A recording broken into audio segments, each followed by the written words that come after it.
इथं राष्ट्राला संबोधन एकही शब्द नाही. आता कदाचित माझ्या या शब्दावर काही लोक ऑब्जेक्शन घेतील.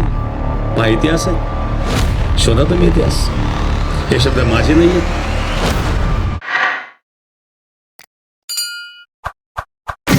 1911 मध्ये रवींद्रनाथ टागोर यांनी कलकत्त्याला गायलं. 1911 मध्ये देश स्वतंत्र नव्हता. रवींद्रनाथ टागोरांनी कलकत्त्याला गायलं. कोणासमोर गायलंय? जॉर्ज पंचम समोर गायलं. हा जॉर्ज पंचम कोण होता? हा जॉर्ज पंचम ब्रिटिश राजा होता, जो भारतावर अन्याय करीत होता, अत्याचार करीत होता. त्याच्या समोर हे गीत गायलेलं आहे आणि त्याच्या समर्थनार्थ हे गीत गायलेलं आहे. राष्ट्राला संबोधन नाही. पुढे भविष्यामध्ये याचाही संघर्ष करावा लागेल. म्हणून खरं राष्ट्रगीत वंदे मातरम असलं पाहिजे. वंदे मातरम सुजलाम सुफलाम मलयज शीतलाम सस्य श्यामलाम मातरम. हे खरं राष्ट्रगीत आहे. याचं मी विश्लेषण करून थोडक्यात सांगेल आपल्याला, म्हणजे आपल्या लक्षात येईल की आपल्याशी कसा धोका होतो. आजपर्यंत होत आलेला आहे आणि अजूनही होत आहे.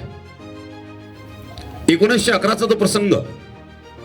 जॉर्ज पंचमच्या समोर रवींद्रनाथ टागोर उभे आहेत आणि जॉर्ज पंचमची स्तुती गात आहेत. काय स्तुती गात आहेत? जन गण मन अधिनायक जय हे. कोण? जॉर्ज पंचम. ज्या जॉर्ज पंचमने भारतावर अत्याचार केले, ब्रिटिश जॉर्ज पंचम, त्या जॉर्ज पंचमची रवींद्रनाथ टागोर स्तुती करतायत आणि काय सांगतायत? जनगण मन अधिनायक जय हे. भारत भाग्य विधाता. तुम्ही भारताचे भाग्य विधाता आहात. कोण? जॉर्ज पंचम.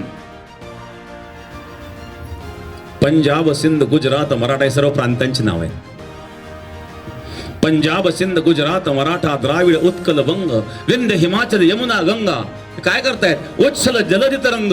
यातून जे तरंग निघतायत, कशाचे तरंग निघतायत? तव शुभ नामे जागे. तर तुमच्या शुभ नामाच्या ठिकाणी जागे आहेत. तव शुभ आशिष मागे. तुमच्याकरता भगवंताला आशीर्वाद मागताय. तव शुभ आशिष मागे. गाये तव जय गाथा. तुमची जय जय गाथा गातायत.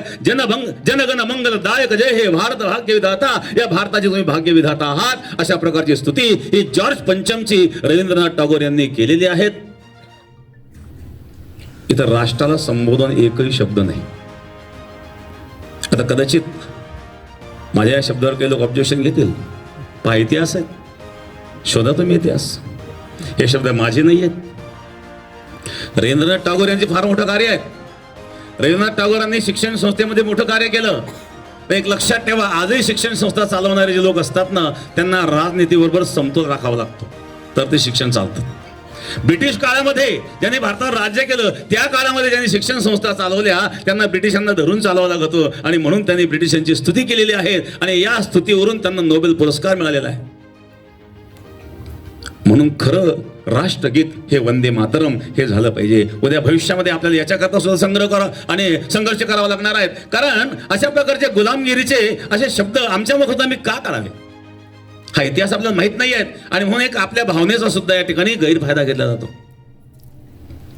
आणि म्हणून अशाच प्रकारे वेगवेगळ्या पद्धतीने शिक्षण संस्थेतून चुकीचा इतिहास आम्हाला शिकवला गेला. आम्ही रामाचे कृष्णाचे वंशज आहोत. आम्हाला शालेय शिक्षणामध्ये शिकवलं गेलं की पाश्चिमात्य देशातून आर्य भारतात आले आणि भारतात आल्यानंतर त्यांच्यामध्ये भरत नावाची टोळी होती आणि त्यामुळे भारत देश नाव पडलं. चुकीचा इतिहास शिकवला गेला. भारत देश हा कोणत्या पाश्चिमात्य देशातून आलेल्या आर्यांच्या टोळीचा नाही आणि आर्य पाश्चिमात्य नव्हते, आर्य भारतीय होते. आर्य आमचे पूर्वज होते. राम पाश्चिमात्य देशातून आलेले नाही आहेत. कृष्ण पाश्चिमात्य देशातून आलेले नाही आहेत आणि आर्य संस्कृती पाश्चिमात्य देशामध्ये कुठेच नाही आहे. जर तुम्ही अजूनही YouTube चॅनलला सबस्क्राईब केलं नसेल तर ते लगेच सबस्क्राईब करा.